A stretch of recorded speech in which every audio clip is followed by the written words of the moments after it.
नमस्कार, आप देख रहे हैं लोकायुक्त न्यूज और मैं हूं आपके साथ ज्योतिका। आइए रुक करते हैं खबर की ओर।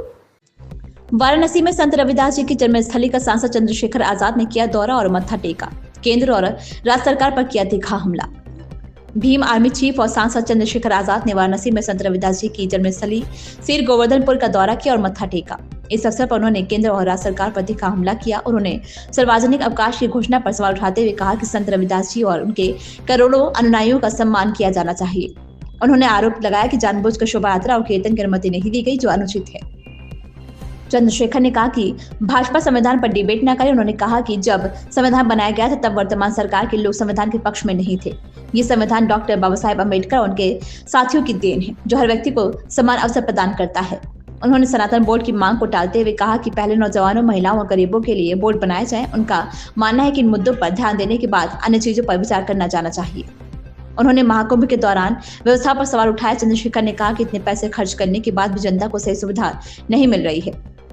संत रविदास जी के मानवतावादी दृष्टिकोण को आगे बढ़ाने की अपील भी की। उन्होंने संत रविदास जी के बेगमपुर राज, जहां किसी के जीवन में कोई कष्ट न हो, के विचार को आगे बढ़ाने की प्रतिबद्धता जताई है। चंद्रशेखर आजाद ने अपने दौरे के दौरान सरकार से समाज के वास्तविक मुद्दों जैसे रोजगार, महिलाओं की सुरक्षा और गरीबी उन्मूलन पर ध्यान केंद्रित करने की अपील की। उन्होंने संत रविदास जी के आदर्शों को अपनाने और उनके अनुयायियों के साथ न्याय करने की बात कही है।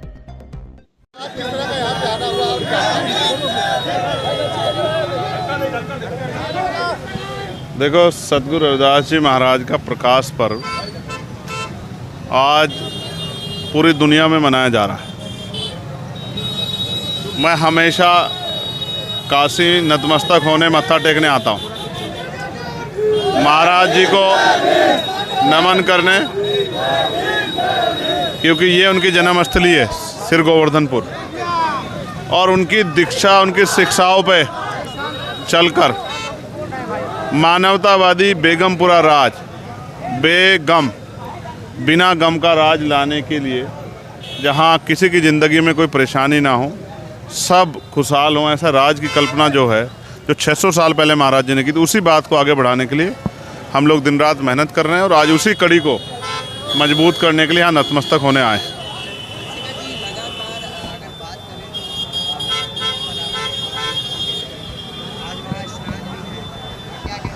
नहीं, मैं क्यों उठा रहा, आप बताओ ना। 300 किलोमीटर जाम मैंने लगा रखा क्या भाई? अगर व्यवस्था होगी इतना पैसा खर्च करने के बाद, इतने अधिकारी लगाने के बाद, फिर तो सवाल उठेगा ही। ये तो मीडिया के लोग उठा रहे हैं। मीडिया वहाँ की बाइट आम आदमी दिखा रहा है, मीडिया दिखा रही है। वहाँ जाम लग रहा है, वहाँ तमाम तरह परेशानी आ रही हैं, लोग अपनी बातें कह रहे हैं। ये तो आप उठा रहे हो, हमें कैसे पता लग रहा है? आप मीडिया के लोग बता रहे हो। मैं तो मीडिया की बातों को पार्लियामेंट में और मीडिया के जरिए लोगों तक पहुँचा रहा हूँ कि भाई सरकार अपनी जिम्मेदारी अदा करे।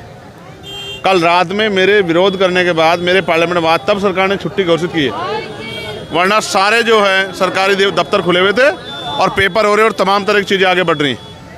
जिस तरह का अपमान उत्तर प्रदेश के मुख्यमंत्री जी ने, जबकि मैंने प्रधानमंत्री जी के नाम भी और मुख्यमंत्री के नाम पत्र लिखा था कि सतगुरु रविदास जी महाराज की जयंती का अवकाश होना चाहिए, और उस कार्यक्रम में जहाँ शोभा यात्रा, नगर कीर्तन निकलते, जहाँ परमिशन नहीं मिल रही, वो परमिशन दिलानी चाहिए।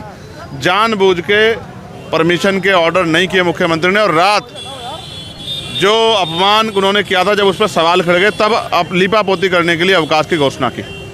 फिर भी बैंक कर्मियों का नहीं हो पाया था, फिर रात में बैंक कर्मियों क्या है। ये सब चीज़ें उत्तर प्रदेश के मुख्यमंत्री जानबूझ के कर रहे हैं, सतगुरु रविदास जी महाराज का अपमान करने, उनके करोड़ों अनुयायियों का अपमान करने। हम लोग इसको भूलेंगे नहीं। समय पे संविधान को लेकर टारगेट किया जाता है और वर्तमान सरकार के लोग बोलते हैं कि संविधान के पन्ने भी नहीं, इनको पता है कितने पन्ने होते हैं। तो जहाँ तक मैं समझता हूँ, जब संविधान बना, वर्तमान सरकार का कोई भी आदमी संविधान के उस विचार का कोई आदमी संविधान के फेवर में भी था और संविधान सभा में भी नहीं था। ये डॉक्टर बाबा साहब अम्बेडकर और उनके साथियों की देन है कि आज इस देश का संविधान आपको, मुझे और हर व्यक्ति को अवसर दे रहा है। तो संविधान पर भाजपा के लोग ना ही डिबेट कर तो अच्छा है। सनातन बोर्ड की मांग उठ रही, बनना चाहिए वक्फ बोर्ड के कंपनी, बनना चाहिए आप कह रहे हैं। ये तो पूरी सरकार सनातन के पक्ष में ही खड़ी है। नौजवानों के लिए भी एक बोर्ड बना दो कि पढ़े लिखे नौजवानों को रोजगार मिल जाए। महिलाओं के लिए भी एक बोर्ड बना दो कि रेप हत्याएं हो रही हैं, ये बंद हो जाएं।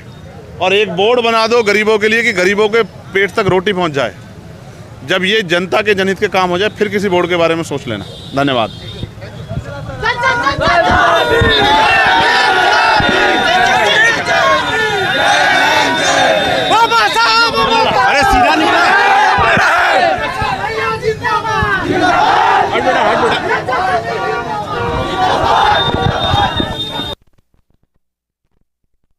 इस खबर में बस इतना ही। बने रहिए लोकायुक्त न्यूज के साथ।